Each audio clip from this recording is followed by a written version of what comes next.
Hello दोस्तों, स्वागत है आपका डिवोशन इंस्टीट्यूट में। आज हमारा करंट अफेयर्स का 7वां सेशन है और अपॉइंटमेंट्स और रेजिग्नेशन का दूसरा सेशन है। इससे पिछले सेशन में हमने गवर्नमेंट ऑफिसेज जितने भी होते हैं, चाहे वो पॉलिटिक्स से संबंधित हो, चीफ मिनिस्टर्स थे, गवर्नर्स थे, या फिर अलग अलग सीवीसी सतर्कता आयुक्त हमने देखा, सूचना आयुक्त हमने देखा, रेलवे बोर्ड को हमने देखा। तो बहुत ही इंपॉर्टेंट चीजें हमने पिछली क्लास में डिस्कस की है। अगर आपने वो क्लास नहीं देखी है तो उसे जरूर देखें। सब्सक्राइब नहीं किया है तो सब्सक्राइब करें, वीडियो को लाइक करें, शेयर करें, अपना प्यार हमें दिखाएं। हम इतनी मेहनत कर रहे हैं आपके लिए, हमें आपसे बदले में सिर्फ इतना चाहिए कि आप वीडियो को लाइक कर दें और एक कमेंट छोड़ दें। तो आज हम शुरू करते हैं मनोज आहूजा जी के साथ। ये जो फोटो आप देख रहे हैं ये मनोज आहूजा जी हैं। सीबीएसई, जैसा कि आप जानते हैं, central board of secondary education 10वीं तक के जो एग्जाम करवाती है, तो केंद्रीय माध्यमिक शिक्षा बोर्ड जो है उसके नए अध्यक्ष के रूप में, चेयरमैन के रूप में मनोज आहूजा जी को नियुक्त किया गया है। तो मनोज आहूजा नए चेयरमैन बन गए हैं सीबीएसई के। वेरी इंपॉर्टेंट क्वेश्चन बन सकता है। ये सबसे ज्यादा इंपॉर्टेंट क्वेश्चन है अभी तक का। राजीव कुमार इलेक्शन कमिश्नर के रूप में नियुक्त किए गए हैं। जरा गौर फरमाएं, ये राजीव कुमार जी हैं। क्या है ये? राजीव कुमार जी हैं। ये राजीव कुमार जी इलेक्शन कमिश्नर बन गए हैं, चुनाव आयुक्त बन गए हैं। इनकी जगह पहले अशोक लवासा जी थे। जरा गौर फरमाइएगा, इनकी जगह पहले अशोक लवासा जी थे, जो अब एडीबी क्या होता है? एशियन डेवलपमेंट बैंक, एशियाई विकास बैंक है। ये भी हम क्वेश्चन एक करेंगे क्लास के अंदर। एशियाई विकास बैंक के वाइस प्रेसिडेंट के रूप में, उपाध्यक्ष के रूप में वो चले गए हैं इलेक्शन कमीशन को छोड़कर। तो चुनाव आयोग को छोड़कर वो एडीबी, जो कि एशियाई विकास बैंक है, उसके वाइस प्रेसिडेंट बन गए हैं अशोक लवासा। इनकी जगह कौन आ गए हैं? राजीव कुमार। और ये जो राजीव कुमार जी हैं, ये पहले फाइनेंस सेक्रेटरी हुआ करते थे। क्या हुआ करते थे? वित्त सचिव हुआ करते थे। और वित्त सचिव के बाद इन्होंने पब्लिक एंटरप्राइज सिलेक्शन बोर्ड जो है, सार्वजनिक उद्यम चयन बोर्ड, इसके अध्यक्ष के रूप में भी कार्य किया है। जरा गौर फरमाइएगा, बहुत कुछ इससे जुड़ा हुआ है। ये दो चीजों में अध्यक्ष रह चुके हैं। एक तो पहले वित्त सचिव होते थे, नए कौन बने हैं ये हम अभी देखेंगे। और दूसरा ये सार्वजनिक उद्यम चयन board, public enterprises selection board, जो सार्वजनिक उद्यम के हेड्स को चुनता है, वो वाले बोर्ड के भी ये अध्यक्ष रह चुके हैं। और अब सबसे पहले ये मार्च तक मेरे ख्याल से वित्त सचिव थे, उसके बाद पीएसीबी के चेयरमैन थे, अध्यक्ष थे, और अब इनको चुनाव आयुक्त के रूप में, इलेक्शन कमिश्नर के रूप में राजीव कुमार जी को नियुक्त किया गया है। किसकी जगह ली है? अशोक लवासा की। ये जो बीच में आप फोटो देख रहे हैं, इनका नाम है सुनील अरोड़ा जी। क्या नाम है इनका? सुनील अरोड़ा इनका नाम है। और ये सुनील अरोड़ा जी हमारे मुख्य चुनाव आयुक्त हैं। हमारा जो चुनाव आयोग है, जो चुनाव करवाता है, वो चुनाव आयोग 3 लोगों का है अभी के डेट में। एक उसमें मुख्य चुनाव आयुक्त हैं और 2 उसमें चुनाव आयुक्त हैं। तो मुख्य चुनाव आयुक्त कौन है? सुनील अरोड़ा जी हैं। और चुनाव आयोग में बाकी 2 मेंबर्स कौन है? एक तो हमने आपको बताया कि राजीव कुमार जी हैं, और दूसरे ये व्यक्ति, इनका नाम है सुशील चंद्रा। क्या नाम है? सुशील चंद्र जी। सुशील चंद्र एक चुनाव आयुक्त हैं, दूसरे हमारे ये राजीव कुमार जी हैं, और सुनील अरोड़ा हमारे मुख्य चुनाव आयुक्त हैं। तो ये 3 नाम आपको चुनाव आयोग के लिए याद करने हैं। सुनील अरोड़ा मुख्य चुनाव आयुक्त, सुशील चंद्र और राजीव कुमार चुनाव आयोग के चुनाव आयुक्त। राजीव कुमार पहले वित्त सचिव, उसके बाद सार्वजनिक उद्यम चयन बोर्ड के सचिव, और इन्होंने जगह किसकी ली? अशोक लवासा जी की, जो कि अब एडीबी, एशियन डेवलपमेंट बैंक, एशियाई विकास बैंक के उपाध्यक्ष के रूप में, वाइस प्रेसिडेंट के रूप में चले गए हैं। वित्त सचिव की जगह जब इन्होंने छोड़ी राजीव कुमार जी ने, ये राजीव कुमार जी की फोटो दोबारा से यहां लिखी हुई है, राजीव कुमार के बाद जब इन्होंने छोड़ी थी, तो वित्त सचिव कौन बने? ये बने। ये व्यक्ति कौन है? इनका नाम है अजय भूषण पांडे। क्योंकि वित्त मंत्रालय थोड़ा इंपॉर्टेंट मंत्रालय, क्वेश्चन पूछे जा सकते हैं। अजय भूषण पांडे जी इनका नाम है। ये वित्त सचिव नए बने हैं जब राजीव कुमार जी ने ये पद छोड़ा। उनकी जगह पर कौन आ गए? अजय भूषण पांडे जी आ गए। अजय भूषण पांडे जी इससे पहले सीईओ थे यूआईडीएआई के, unique identification authority of India, भारतीय विशिष्ट पहचान प्राधिकरण। यूआईडीएआई क्या करती है? आधार को चलाती है। तो जो आधार को संभालती है, आधार नए आधार भी करना और सारे डेटा को संभालना, सारा काम जो आधार से संबंधित करती है यूआईडीएआई, उसके सीईओ थे पहले कौन? अजय भूषण पांडे जी। और वो अब क्या बन गए हैं? वित्त सचिव बन गए हैं, फाइनेंस सेक्रेटरी बन गए हैं राजीव कुमार जी की जगह। आई होप आपको बात समझ में आ रही होगी। राजीव कुमार की जगह कौन आ गए? अजय भूषण पांडे। ये हमने पिछली क्लास में बात की थी, अगर आपको याद आ रहा हो, कि secretary to president of India change हो गए हैं। तो secretary to president of India अब नए कौन बन गए हैं? कपिल देव त्रिपाठी। कपिल देव जी सेक्रेटरी बन गए हैं राष्ट्रपति के लिए। जो ये राष्ट्रपति थे वो चुनाव आयुक्त बन गए हैं, मुख्य चुनाव आयुक्त बन गए हैं, जो पहले प्रेसिडेंट के सेक्रेटरी हुआ करते थे। लेकिन अब नए सेक्रेटरी कौन बन गए हैं? राष्ट्रपति रामनाथ कोविंद जी। जैसा कि आप देख रहे हैं, इनके नए सचिव कौन है? कपिल देव त्रिपाठी। कौन है जी? कपिल देव त्रिपाठी। ये उनकी फोटो है। आगे आए, ट्राई आपने नाम सुन रखा होगा। ट्राई क्या होता है? जितनी भी टेलीकॉम कंपनियां हैं, एयरटेल होगी, वोडाफोन आइडिया, जो वी कंपनी नई बनी है अभी, ये भी आपका एक क्वेश्चन बन सकता है, हालांकि ये हम बाद में पढ़ेंगे। पर वोडाफोन और आइडिया मिलकर ये आपको पता ही है वी बन गया है ना, मिल गई है दोनों कंपनियां, जियो है, एयरटेल है। तो ये जो कंपनियां हैं, ये टेलीकॉम कंपनियां हैं। इनको रेगुलेट करने का, इनका प्रबंधन करने का, इनका देखरेख करने का जो काम है वो ट्राई करती है। प्राधिकरण क्या नाम है उसका? भारतीय दूरसंचार नियामक प्राधिकरण, telecom regulatory authority of India. इसके जो अध्यक्ष है नए, वो कौन है? पीडी वाघेला। ये जो व्यक्ति आप देख रहे हैं, पीडी वाघेला जी हैं। ये ट्राई के नए चेयरमैन के रूप में नियुक्त किए गए हैं। आगे आए, फसाई आपने नाम सुन रखा होगा। कोई भी आप खाने का सामान जब लाते हो, उसके पीछे अगर आप देखोगे तो उसमें फसाई का लाइसेंस नंबर होता है। फसाई क्या होता है? Food safety and standards authority of India, भारतीय खाद्य सुरक्षा और मानक प्राधिकरण। फसाई ध्यान रखता है कि कोई भी गड़बड़ चीज आपको नहीं बेची जा रही है, इसीलिए हर खाने के सामान के पीछे इसके अंदर क्या क्या डाला है उन्होंने, वो सब इनको मेंशन करना होता है कि इतना आप सामान खाओगे, 100 ग्राम सामान खाओगे, उसमें कितनी चीनी होगी, उसमें कितने कार्बोहाइड्रेट, विटामिन कौन से हैं, ये भी मानक उनको बताने होते हैं। ये सारी चीज क्यों करनी होती है? एक्सपायर कब होगा ये भी बताना होता है। क्यों बताना होता है? क्योंकि फसाई कहता है। तो फसाई भारतीय खाद्य सुरक्षा और मानक प्राधिकरण, food safety and standards authority of India, इसके नए सीईओ, मुख्य कार्यकारी अधिकारी के रूप में इन व्यक्ति को चुना गया है। इनका नाम अरुण सिंघल जी है। क्या नाम है? अरुण सिंघल। मैं समझता हूं कि बहुत सारे नाम हो रहे होंगे, पर आप धीरे धीरे आराम से लिखते जाइए। हाथ से लिखने में फायदा जरूर मिलेगा, लेकिन फिर भी आप देखिएगा ज्यादा चांसेस याद रहने के कब रहेंगे? जब आप ये क्लासेस को बार बार देखेंगे। पहली बार आप नॉर्मल स्पीड पे देख लो, दूसरी बार यूट्यूब के अंदर ऑप्शन होता है स्पीड बढ़ाने का, तो आप क्या कर सकते हो, 1.5 टाइम स्पीड करके या फिर 2 टाइम स्पीड करके, अगर आपको समझ में आ रहा है, आप उस स्पीड पे देखो ताकि आपका समय कम लगे और एक रिवीजन हो जाए। लेकिन वीडियो देखने में आपको ज्यादा फायदा होगा। या फिर पीडीएफ जो मैं देता हूं, वो भी इन पीपीटीज की देता हूं, उस पीडीएफ को पढ़ो। देखो फोटो आती है, थोड़ा सा अलग तरीके से बना हुआ आता है, तो याद रहता है। आप कॉपी में क्या करोगे, लाइन से बस अपने एक ही कलर के पेन से लिखते जाओगे, कट कट कट, तो वो इतने सारे नाम एक साथ होंगे, वो याद नहीं रहेंगे। फोटोग्राफ्स की वजह से याद ज्यादा रहता है, इसलिए पीडीएफ से पढ़ने की कोशिश करें। नोट्स बनाएं, मैं मना नहीं कर रहा, लेकिन नोट्स के साथ साथ पीडीएफ और वीडियो पर ज्यादा फोकस करें। तो फसाई के नए सीईओ, मुख्य कार्यकारी अधिकारी अरुण सिंघल जी। आगे आए, ये एक इंपॉर्टेंट क्वेश्चन बन सकता है, हालांकि मुझे पता नहीं चांस कितने हैं आने के, क्योंकि ये बीच का सा है, थोड़ा सा डिफिकल्ट क्वेश्चन भी है, जो कि रेलवे के लेवल से थोड़ा सा बाहर है, लेकिन फिर भी क्योंकि पहले हैं, प्रथम अध्यक्ष बने हैं ये अभी। किसके बने हैं, कौन बने हैं, वो हम बात करते हैं। व्यक्ति का नाम है इंजेती श्रीनिवास। इंजेती श्रीनिवास इन व्यक्ति का नाम है। पहले तो इंजेती श्रीनिवास की बात हो रही है। इंजेती नाम ही एकदम अलग सा है, तो एकदम अजीब नाम आ जाए तो समझ लेना वही वाली बात है जो सर ने कही थी, मुश्किल है।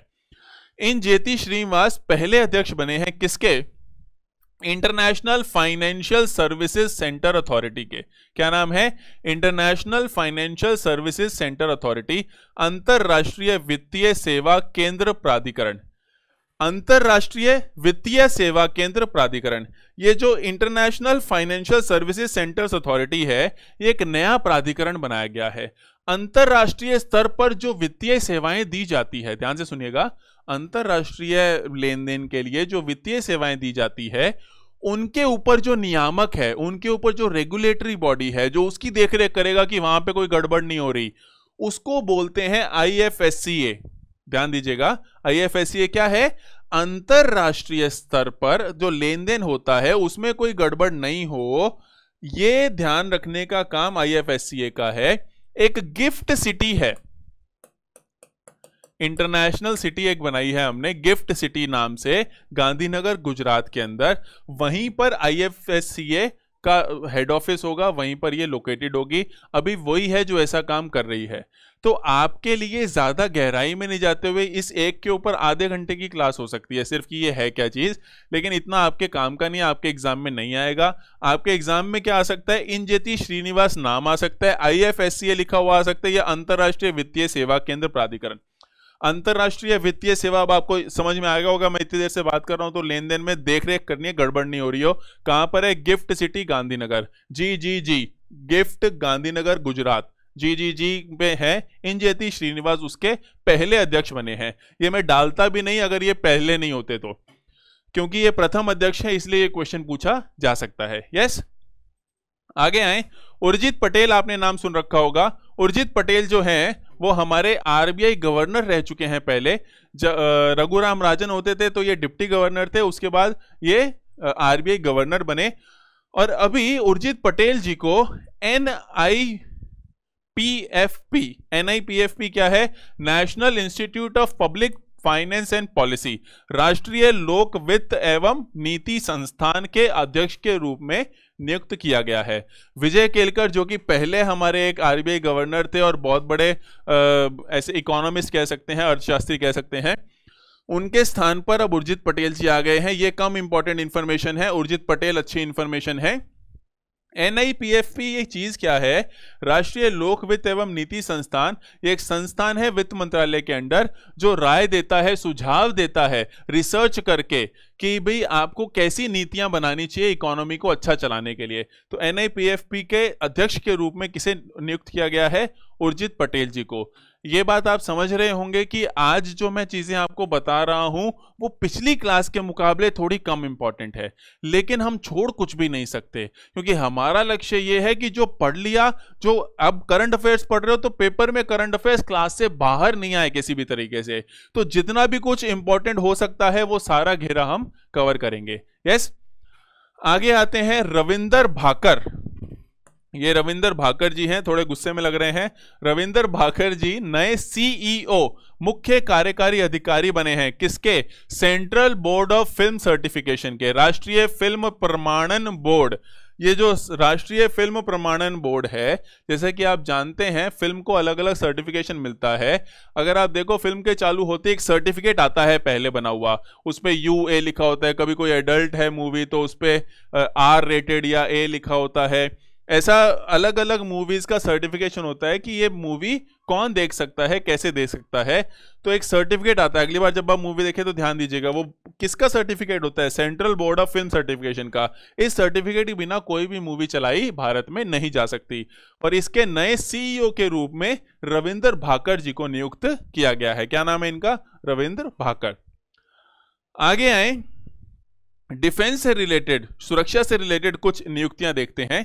ये जो व्यक्ति हैं, ये व्यक्ति अनिल धस्माना जी हैं। अनिल धस्माना जी पहले रॉ आपने नाम सुना होगा, भारत की जो इंटेलिजेंस खुफिया एजेंसी है उसका नाम रॉ है, अनुसंधान और विश्लेषण wing, research and analysis wing उसका फुल फॉर्म है। रॉ के चीफ थे पहले। रॉ से ये NTRO के चीफ बन गए हैं, NTRO। एनटीआरओ क्या होता है? राष्ट्रीय तकनीकी अनुसंधान संगठन, नेशनल टेक्निकल रिसर्च ऑर्गेनाइजेशन। ये जो राष्ट्रीय तकनीकी अनुसंधान संगठन है, एनटीआरओ है। ब्लैक कैट कमांडो अगर आपने नाम सुना है, काले कमांडो जो होते हैं, जो कि स्पेसिफिकली एंटी टेररिज्म के लिए, है ना, कहीं पर भी घुसपैठ करके मार के आना है किसी को, या कुछ भी ऐसे काम करने हैं जो एकदम एक्सट्रीम स्किल चाहिए, जिसके अंदर कुशलता चाहिए, वो सारे काम एनटीआरओ करता है। तो एनटीआरओ सबसे ज्यादा एक्सट्रीम लड़ाई के लिए जो हमारे कमांडोज हैं, वो कमांडोज के हेड अब कौन बन गए हैं, प्रमुख कौन बन गए हैं? अनिल धस्माना जी। तो NTRO, black cat commando NTRO के होते हैं। एनटीआरओ है क्या? National technical research organisation, anti terrorism के लिए, है ना, टेररिस्ट जहां पर भी हैं उनके विरुद्ध ये काम करती है एनटीआरओ। पहले ये रॉ आपने नाम सुना ही है, हमारी जो खुफिया एजेंसी है रॉ के ये पहले चीफ थे, प्रमुख थे। अब रॉ से ये चले गए हैं कहां पर? NTRO, national technical research organisation. क्या नाम है व्यक्ति का? Anil Dhasmana. Yes, I hope आपको समझ में आ रहा है। बहुत इंपॉर्टेंट क्वेश्चन बन सकता है ये, most important question, very very very 100% chance है कि किसी ना किसी एग्जाम में पूछा जाना चाहिए। 100% चांस है, पक्का आएगा एक ना एक शिफ्ट में, गारंटी लिखवा लो चाहे। जनरल बिपिन रावत, ये जनरल बिपिन रावत जी हैं जो आप देख रहे हैं फोटो। जनरल बिपिन रावत भारत के पहले चीफ ऑफ डिफेंस स्टाफ बने हैं। पहले चीफ ऑफ डिफेंस स्टाफ का क्या मतलब है?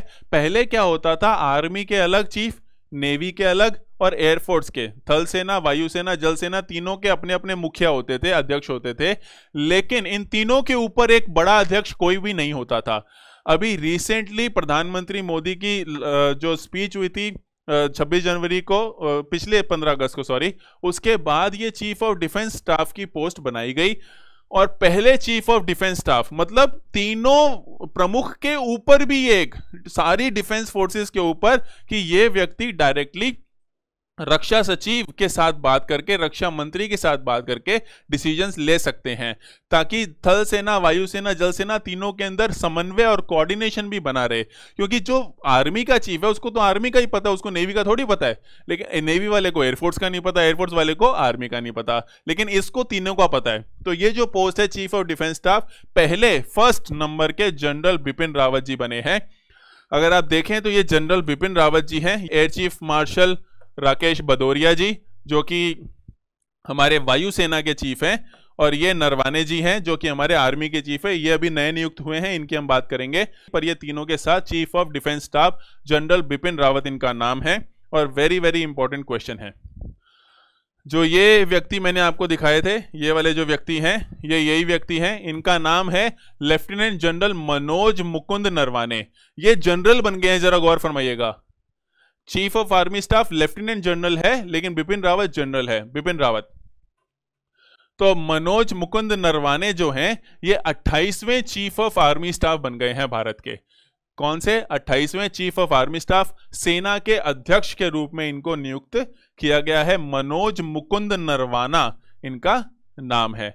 Manoj Mukund Narwana, very important question, और बिपिन रावत भी वेरी इंपॉर्टेंट क्वेश्चन।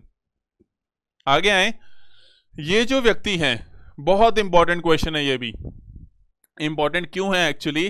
क्योंकि ये रिया और सुशांत वाला जब केस हुआ था, इसके बाद आप जानते हैं ड्रग से रिलेटेड केस काफी कुछ हो गया। तो इसीलिए नेशनल नारकोटिक्स ब्यूरो जो है, एनसीबी, स्वापक नियंत्रण ब्यूरो, ये जो स्वापक नियंत्रण ब्यूरो लिखा हुआ है, नेशनल नारकोटिक्स कंट्रोल ब्यूरो, ये नेशनल मैं बार बार बोल रहा हूं, नारकोटिक्स कंट्रोल ब्यूरो जो है, एनसीबी जो है, ये बेसिकली ड्रग्स के अगेंस्ट काम करता है भारत के अंदर। भारत के अंदर ड्रग्स ना आए इसके लिए काम करता है। इसके चीफ हैं कौन? राकेश अस्थाना। ऑलरेडी एनसीबी के चीफ हैं राकेश अस्थाना जी। ये राकेश अस्थाना जी जो हैं, ये बहुत न्यूज में थे अभी, क्योंकि ये जब से ये केस चल रहे थे बॉलीवुड स्टार्स के। तो एनसीबी, नारकोटिक्स कंट्रोल ब्यूरो, स्वापक नियंत्रण ब्यूरो जो है, उसके चीफ कौन है? राकेश अस्थाना। पहले भी थे और अभी भी हैं। राकेश अस्थाना एनसीबी के साथ साथ civil aviation security, civil aviation क्या होता है? विमानन, जो हम हवाई जहाज जो उड़ते हैं, उनकी सिक्योरिटी को देखते हुए, उनमें टेररिस्ट या कोई हाईजैकिंग ना हो जाए, उसके डीजीपी ये थे पहले। सिविल एविएशन अथॉरिटी के सिक्योरिटी के डीजीपी ये थे, लेकिन वो सिविल एविएशन वाली विमानन वाली छोड़कर अब इनको बीएसएफ, बॉर्डर सिक्योरिटी फोर्स, सीमा सुरक्षा बल जो है हमारी, एक्चुअली ये सीमा सुरक्षा बल एसएसबी अलग होती है ना, एसएसबी अलग होती है, बीएसएफ अलग होती है। एसएसबी बांग्लादेश बॉर्डर पर है हमारी, बीएसएफ हमारी पाकिस्तान बॉर्डर को संभालती है। तो पाकिस्तान बॉर्डर के संभालने वाली जो फोर्स है हमारी बीएसएफ, उस बीएसएफ के डीजी महानिदेशक के रूप में राकेश अस्थाना जी को नियुक्त किया गया है। तो राकेश अस्थाना आज की डेट में 2 पोस्ट संभाल रहे हैं, 2 पद संभाल रहे हैं। महानिदेशक हैं 2 चीजों के, एक तो वो महानिदेशक है नारकोटिक्स कंट्रोल ब्यूरो के, ड्रग्स को संभालती है, जो ड्रग्स को कमी करती है, ड्रग्स से लड़ाई करती है भारत के अंदर। और दूसरा ये बीएसएफ के महानिदेशक हैं, डीजी हैं।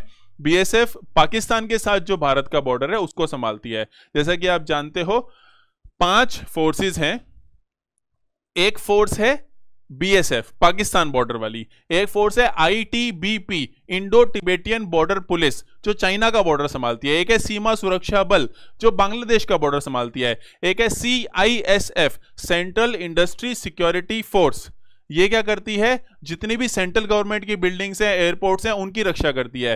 और एक होती है CRPF central reserve police force, जहां पर भी पुलिस की और जरूरत होती है देश में वहां चली जाती है। तो ये 5 सेंट्रल पुलिस ऑर्गेनाइजेशंस या पैरामिलिट्री ऑर्गेनाइजेशंस कहलाती है भारत के अंदर। तो बीएसएफ और एनसीबी के हेड कौन है, राकेश अस्थाना। बहुत इंपॉर्टेंट क्वेश्चन है, मैं कह रहा हूं वेरी इंपॉर्टेंट, क्योंकि बॉलीवुड ने इंपॉर्टेंट कर दिया इनको। तो आगे आए, जैसा कि मैंने आपको 1 मिनट पहले बताया था, राकेश अस्थाना जो थे वो bureau of civil aviation security, नागरिक उड्डयन सुरक्षा ब्यूरो के भी डीजी थे। ये जो राकेश अस्थाना है ये एनसीबी के साथ साथ बीसीएएस जो होता है नागरिक उड्डयन सुरक्षा ब्यूरो, इसके डीजी हुआ करते थे। ये पद इनसे ले लिया गया और ये पद दे दिया गया किसको, एम.ए. गणपति को। किसको दे दिया गया जी, एम.ए. गणपति। ये जो फोटो आप देख रहे हैं एम.ए. गणपति जी हैं। एम.ए. गणपति अब महानिदेशक बन गए हैं नागरिक उड्डयन सुरक्षा ब्यूरो के। इनका काम प्लेन्स की सुरक्षा, एयरपोर्ट्स की नहीं, प्लेन्स की सुरक्षा, हाईजैकिंग ना हो, ऐसे सब जो काम है वो सब ये करते हैं। राकेश अस्थाना के बाद ये बन गया और राकेश अस्थाना एनसीबी और बीएसएफ के बन गए हैं। आई होप आपको समझ में आ रहा होगा। आगे आए, ये महिला बहुत इंपॉर्टेंट है आपके क्वेश्चन पॉइंट ऑफ व्यू से, नुपुर कुलश्रेष्ठ इनका नाम है। नुपुर कुलश्रेष्ठ डीआईजी, डीआईजी आपने नाम सुना ही होगा, उप महानिदेशक बोलते हैं, निरीक्षक सॉरी, उप महानिरीक्षक, डिप्यूटी इंस्पेक्टर जनरल, डीआईजी बन गई हैं इंडियन कोस्ट गार्ड की। भारतीय तटरक्षक बल जो है, जो हमारे इंडियन के कोस्ट को, जितनी भी समुद्री सीमाएं हैं उनकी सुरक्षा करने का दायित्व भारतीय तटरक्षक के ऊपर होता है। और ये पहली महिला हैं, ये इसीलिए इंपॉर्टेंट क्वेश्चन है क्योंकि ये पहली महिला है नुपुर कुलश्रेष्ठ जी जो डीआईजी के पद पर नियुक्त की गई है इंडियन कोस्ट गार्ड की। आज से पहले कोई भी महिला कभी भी नियुक्त नहीं की गई थी। नुपुर कुलश्रेष्ठ इसका नाम है, इनका नाम है। और भारतीय तटरक्षक बल की ये डीआईजी उप महानिरीक्षक के रूप में नियुक्त की जाने वाली पहली महिला बन गई हैं। आगे आए, जैसा कि मैंने अभी आपको बताया था, ये जो व्यक्ति हैं, ये व्यक्ति सुरजीत सिंह देसवाल हैं। कौन है जी, सुरजीत सिंह देसवाल। मैंने आपको 1 मिनट पहले बताया चाइना से जो बॉर्डर है हमारा, वो चाइना से बॉर्डर लड़ने वाली फोर्स का नाम क्या है, आईटीबीपी। क्या नाम है, आईटीबीपी, भारत तिब्बत सीमा police, Indo Tibetan border police. ये आईटीबीपी का लोगो है। आईटीबीपी के डीजी जो हैं, महानिदेशक जो हैं, उनका क्या नाम है, सुरजीत सिंह देसवाल। ये सुरजीत सिंह देसवाल पहले से ही उसके हैं। लेकिन आगे अगर आए तो ये नेशनल सिक्योरिटी गार्ड एनएसजी भी एक होता है जिसके महानिदेशक के रूप में ये चुने गए हैं। तो महानिदेशक ये 2 के हो गए हैं, एक आईटीबीपी के हो गए हैं और एक राष्ट्रीय सुरक्षा गार्ड के हो गए हैं, एनएसजी के हो गए हैं। अब मेरे को ऐसा लग रहा है मैंने एक छोटी सी गलती कर दी। एनएसजी जो है वो है ब्लैक कैट कमांडो। मैं माफी चाहता हूं बहुत बहुत आपसे, मैंने आपको एनटीआरओ में ब्लैक कैट कमांडो बता दिया था। ये एनटीआरओ ब्लैक कैट कमांडोज नहीं होती, मैं माफी चाहता हूं। एनटीआरओ रिसर्च करती है, ये कमांडोज है ही नहीं।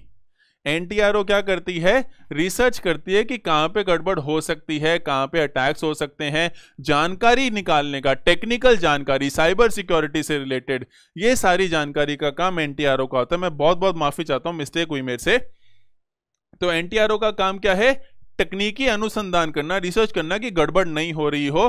रिसर्च रॉ जैसा ही करती है, जैसे रॉ हमारी खुफिया एजेंसी है, उसके तो एजेंट्स होते हैं, ये ज्यादा रिसर्च पे फोकस करती है हमारे सुरक्षा के लिए। लेकिन एनएसजी जो है ये ब्लैक कैट कमांडोज है, ब्लैक कमांडोज जिनको हम बोलते हैं। तो ब्लैक कमांडोज एनएसजी के होते हैं। तो राकेश अस्थाना दो चीजें संभालते हैं। राकेश अस्थाना क्या क्या संभालते हैं, बीएसएफ और एनसीबी।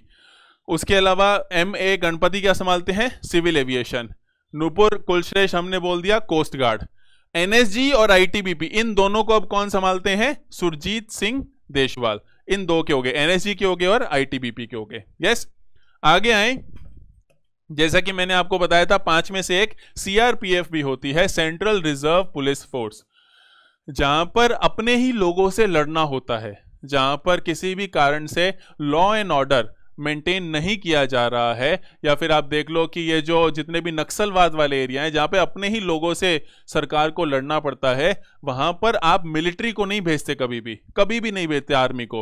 वहां पर आप किसको भेजते हो, सीआरपीएफ को, क्योंकि आर्मी दूसरे देशों के लिए होती है, अपने देश में तो पुलिस ही काम करती है। तो सेंट्रल रिजर्व पुलिस फोर्स जो होती है, केंद्रीय रिजर्व पुलिस बल, इसके जो महानिदेशक हैं वो चेंज हो गए हैं, एपी महेश्वरी। क्या नाम है जी, एपी महेश्वरी सीआरपीएफ के हैं। ये मैं अलग अलग बता रहा हूं, आप थोड़ा सा कॉपी पेन पे अपने आप से लिखोगे ना तो आपको एकदम क्लैरिटी आ जाएगी कि अच्छा क्या चल रहा है। 5 ही तो हैं, 5 6 7 ही तो हैं, ये आराम से आपको एक जगह पे दिख जाएंगे। यस, ये सारे सुरक्षा से संबंधित है, बहुत इंपॉर्टेंट क्वेश्चन बन सकते हैं। CRPF central reserve police force, AP Maheshwari नए महानिदेशक के रूप में चुने गए हैं। आगे आए, हम आरबीआई की थोड़ी बात कर लेते हैं। आरबीआई में एक गवर्नर और 4 डिप्टी गवर्नर होते हैं। एक गवर्नर होता है और 4 डिप्टी गवर्नर होते हैं। ये जो व्यक्ति आप देख रहे हैं, ये शक्तिकांत दास जी, क्या नाम है इनका, शक्तिकांत दास। शक्तिकांत दास भारत के आरबीआई गवर्नर हैं आज के। तो शक्तिकांत दास गवर्नर है। इनके अलावा ये जो 4 फोटोज आप देख रहे हैं, ये डिप्टी गवर्नर हैं। इनमें से ये जो है, ये माइकल पात्रा जी हैं। क्या नाम है इनका, माइकल पात्रा। विरल आचार्य जी एक डिप्टी गवर्नर हुआ करते थे, उनका स्थान अब माइकल पात्रा ने ले लिया है। आपको तो बस ये पता होना चाहिए कि कौन गवर्नर और कौन डिप्टी गवर्नर है, क्वेश्चन पूछे जाने के चांस अच्छे हैं। शक्तिकांत दास आरबीआई के गवर्नर। ये बीपी कानूंगो, क्या नाम है इनका, बीपी कानूंगो। एमके जैन, ये एमके जैन। एम राजेश्वर राव, ये एम राजेश्वर राव। और एमडी पात्रा, माइकल पात्रा हमने देख ही लिया है। ये 4 आरबीआई के डिप्टी गवर्नर, उप गवर्नर के रूप में कार्यरत हैं। BP Kanoongo, MK Jain, M Rajeshwar Rao और माइकल पात्रा। और आरबीआई के गवर्नर कौन है, शक्तिकांत दास साहब। ये 5 लोग आरबीआई से संबंधित है और पांचों ही बहुत इंपॉर्टेंट है जब तक आप क्वेश्चन पॉइंट ऑफ व्यू से देखते हो। यस, आगे चलते हैं। ये जो हंसता हुआ चेहरा है, यह है गोविंद राजुलू चिंताला का। चिंटाला है, I really don't know. Govinda Chintala ji जो हैं, ये नए अध्यक्ष बने हैं नाबार्ड के। नाबार्ड आपने नाम सुन रखा होगा, राष्ट्रीय कृषि और ग्रामीण विकास बैंक जो है, national bank for agriculture and rural development, जो कि किसानों तक वित्तीय सेवाएं पहुंचाने का कार्य करता है, किसानी विकास के लिए, कृषि विकास के लिए कार्य करता है, ग्रामीण विकास के लिए कार्य करता है। नाबार्ड के नए अध्यक्ष के रूप में चुना गया है गोविंद चिंटाला जी को, गोविंद राजुलू चिंटाला। गोविंद आप नाम याद रख लेना। और ये हर्ष कुमार भानवाल जी की जगह आए हैं। हर्ष कुमार भानवाल जी बहुत ही लंबे समय से, मेरे को तो याद आ रहा है शायद 4-5 सालों से हर्ष कुमार भानवाल जी नाबार्ड के चेयरमैन के रूप में, अध्यक्ष के रूप में कार्य कर रहे थे। और अभी ये बड़ा चेंज हुआ है, तो आपके लिए क्वेश्चन इंपॉर्टेंट बन सकता है। क्या नाम है इनका, गोविंद चिंटाला जी इनका नाम है। आगे आए, ये जो व्यक्ति हैं अजय त्यागी, ये नई नियुक्ति नहीं है, ये काफी टाइम से नियुक्त हैं, लेकिन सेबी आजकल न्यूज में थोड़ा ज्यादा चल रहा था, इसलिए मुझे लगा कि ये इंपॉर्टेंट हो सकता है। ये अध्यक्ष हैं सेबी के, सेबी होता है securities and exchange board of India, भारतीय प्रतिभूति एवं विनिमय बोर्ड। ये जो भारतीय प्रतिभूति और विनिमय बोर्ड है, इसका काम क्या है, शेयर मार्केट जितनी भी है, आपने सुना होगा ना Bombay stock exchange, BSc, NSC वगैरह, शेयर बाजार का नियंत्रण करना इनका काम है। जितने भी ऐसे निवेश किए जाते हैं उन सब का नियंत्रण करना इनका काम है। यस, साथ में आपने अगर सुना हो कि जितने भी कमोडिटी मार्केट्स होते हैं, जितने भी ऐसे कहते हैं ना, गुआर बेच लिया, ये खरीदने बेचने की जो एग्रीकल्चर के अंदर सौदे होते हैं, वो भी नियंत्रण करना सेबी का ही काम है। तो सेबी शेयर बाजार, आप याद रखो बस, शेयर बाजार को सेबी नियंत्रण करती है और इसके अध्यक्ष कौन है, अजय त्यागी जी हैं। आगे आए, भानु प्रताप शर्मा नए अध्यक्ष बने हैं बैंक बोर्ड ब्यूरो के। बैंक बोर्ड ब्यूरो है एक जो कि बैंकों में नियुक्तियों को ध्यान में रखता है। ये बैंक बोर्ड ब्यूरो, और सॉरी नियुक्तियों को नहीं, बैंक ढंग से काम करे, नियुक्तियां भी ठीक है लेकिन बैंक ढंग से काम करे, कोई भी गड़बड़ नहीं हो रही, ये सब ध्यान में रखने वाला काम बैंक बोर्ड ब्यूरो करता है। और बैंक बोर्ड ब्यूरो के नए चेयरमैन कौन है, भानु प्रताप शर्मा। ऐसे ही एक इंडियन बैंक्स एसोसिएशन भी है, सारे बैंकों की, भारत के सारे बैंकों की एक एसोसिएशन है। देखो मैं इंडिविजुअल बैंक्स आपको नहीं बता रहा, प्राइवेट और सरकारी मिला के मैंने कल देखा करीब करीब 20 बैंकों के अंदर एमडी सीईओ चेंज हुए हैं। वे सारे आपको पढ़ना मेरे ख्याल से आपके एग्जाम के लिए बिल्कुल भी इंपॉर्टेंट नहीं है। कोई एक दो इंपॉर्टेंट बैंक्स की हम बात कर लेंगे जो कि ज़्यादा क्वेश्चन पूछे जाने के चांस है, जैसे एसबीआई के चेंज हुए हैं जो चेयरमैन, वो हम बात करेंगे। एक ये जो इंपॉर्टेंट संस्थान है इनकी हम बात कर रहे हैं। ऐसा आप कह सकते हो कि सर एचडीएफसी के भी तो चेंज हुए हैं, ऐसे बहुतों के चेंज हुए हैं। मैं कब तक कितने बताऊंगा आपको और आप कितने याद रख पाओगे, और पेपर में पूछे जाने के चांस बहुत ही ज्यादा कम है, इसलिए हम वो पढ़ेंगे जो पेपर में आ सकता है। तो इंडियन बैंक एसोसिएशन के नए अध्यक्ष के रूप में राजकिरण राय जी को नियुक्त किया गया है। ये राजकिरण राय जी हैं, यूनियन बैंक, अगर आप देखो ये लोगो भी लगा हुआ है, राजकिरण राय जी यूनियन बैंक के एमडी सीईओ हैं। देखो बैंकों का एसोसिएशन है तो इसका मतलब इनको पद तो छोड़ना नहीं पड़ेगा। बैंक बोर्ड ब्यूरो में ये अध्यक्ष बने हैं भानु प्रताप शर्मा, अपना पद छोड़ के, सरकारी पद है, लेकिन बैंकों का एसोसिएशन तो खुद का ही होता है, हर एक काम करने वाले लोग आपस में एसोसिएशन बना लेते हैं। तो वो एसोसिएशन एमडी सीईओ जो यूनियन बैंक के हैं राजकिरण राय जी, ये चेयरमैन बने हैं इंडियन बैंक एसोसिएशन के। और ये जो व्यक्ति हैं ये सीईओ बने हैं इंडियन बैंक एसोसिएशन के सुनील मेहता जी। सुनील मेहता जी पहले पीएनबी के एमडी सीईओ हुआ करते थे। आपने शायद सुना होगा पिछले साल पीएनबी में भी एक बहुत बड़ा घोटाला हो गया था। जब वो घोटाला चल रहा था उस टाइम पे उस घोटाले से जूझ रहे थे सुनील मेहता जी। पीएनबी में जो घोटाला हुआ, जो भी कहानियां हुई वो सारी अलग है, पर सीईओ उस टाइम पे पीएनबी के एमडी सीईओ सुनील मेहता थे। अब ये सुनील मेहता क्या बन गए हैं, इंडियन बैंक एसोसिएशन के सीईओ बन गए हैं। क्या, इंडियन बैंक एसोसिएशन के सीईओ बन गए हैं। और राजकिशन राय जी यूनियन बैंक के जो एमडी सीईओ अभी भी हैं, वो चेयरमैन, अध्यक्ष बन गए हैं इंडियन बैंक एसोसिएशन के। यस, आगे आए, बहुत इंपॉर्टेंट क्वेश्चन बन सकता है आपके लिए। जे वेंकट रमणु, ये जो जे वेंकट रमणु जी हैं, इनकी कोई अच्छी फोटो मेरे को मिली नहीं। जे वेंकट रमणु नए एमडी सीईओ बने हैं किसके, इंडिया पोस्ट पेमेंट्स बैंक। अगर आप जानते हो आरबीआई ने 2 तरीके के नए बैंक चालू किए थे, एक को हम पेमेंट्स बैंक बोलते हैं, है ना, भुगतान बैंक बोलते हैं, भुगतान बैंक बोलते हैं, और एक को हम बोलते हैं लघु वित्त बैंक। क्या बोलते हैं, लघु वित्त बैंक। पेमेंट्स बैंक होते हैं भुगतान बैंक, पेमेंट्स बैंक, और ये होते हैं स्मॉल फाइनेंस बैंक, लघु वित्त बैंक। नॉर्मल बैंक से अलग होते हैं। पेमेंट्स बैंक खाली जमाएं लेते हैं, उधार नहीं देते, 1 लाख तक की जमाएं लेते हैं। गौर से सुनिए, क्वेश्चन आ सकता है। भुगतान बैंक, पेमेंट्स बैंक केवल जमाएं लेते हैं, लोन नहीं देते। 1 लाख रुपए तक की जमाएं लेने का काम होता है पेमेंट्स बैंक का, ताकि लोग अपनी जमाएं बैंक को दें, और बैंक निवेश करता है सुरक्षित जगहों पर, ताकि आपकी बचत जो है भारत के विकास में काम आ सके। 1 लाख रुपए तक की जमाएं लेता है, ऋण नहीं देता, लोन नहीं देता। स्मॉल फाइनेंस बैंक, लघु वित्त बैंक जो होते हैं, ये लघु वित्त बैंक बड़े बैंक के छोटे बच्चे हैं, छोटे छोटे एरिया के छोटे छोटे बैंक बनाने हो तो उसको लघु वित्त बैंक बोल देते हैं, है ना। तो स्मॉल फाइनेंस बैंक्स भी है। पेटीएम भी एक पेमेंट्स बैंक है, अगर आपसे नाउ एयरटेल का पेमेंट्स बैंक है, फिनो पेमेंट्स बैंक है। वैसे ही दुनिया का मतलब भारत का सबसे बड़ा पेमेंट्स बैंक कौन सा है? India post payments bank. भारतीय डाक जो है, डाकघर में खाते खुलते थे पहले भी, लेकिन अब भारतीय डाक को पेमेंट्स बैंक बना दिया गया है। पेमेंट्स बैंक की खासियत क्या है? आप और अच्छे से बैंकिंग कार्य कर सकते हो। अभी बात चल रही है कि इस पेमेंट्स बैंक को बहुत जल्द लघु वित्त बैंक में बदला जाएगा, स्मॉल फाइनेंस बैंक में बदला जाएगा, ताकि ये लोन देने के लिए भी काबिल रहे। तो ये जो आईपीपीबी है, इंडियन पोस्ट पेमेंट्स बैंक है, इसके नए एमडी सीईओ कौन है? जे वेंकट रमनू है। कौन है? जे वेंकट रमनू नहीं है, रमू ही है। जे वेंकट रमू जो है इंडिया पोस्ट पेमेंट्स बैंक के नए एमडी सीईओ है।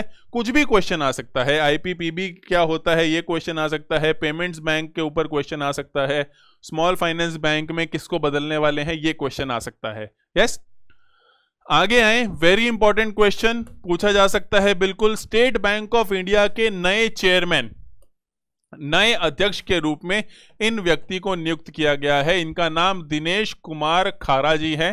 दिनेश कुमार खारा जी नए चेयरमैन बने हैं एसबीआई के। एसबीआई भारत का सबसे बड़ा बैंक है, सरकारी बैंक है, इसलिए एक बैंक ये हमें देखना जरूरी था, बहुत बहुत इंपॉर्टेंट। दिनेश कुमार खारा जी एसबीआई के, स्टेट बैंक ऑफ इंडिया के नए अध्यक्ष के रूप में चुने गए हैं। आज के लिए ही इतना ही करेंगे। आपका ये वीडियो देखने के लिए बहुत बहुत धन्यवाद। लाइक करना, कमेंट करना मत भूलिएगा, दोस्तों के साथ शेयर करें। Thank you very much for watching. Take care, bye bye.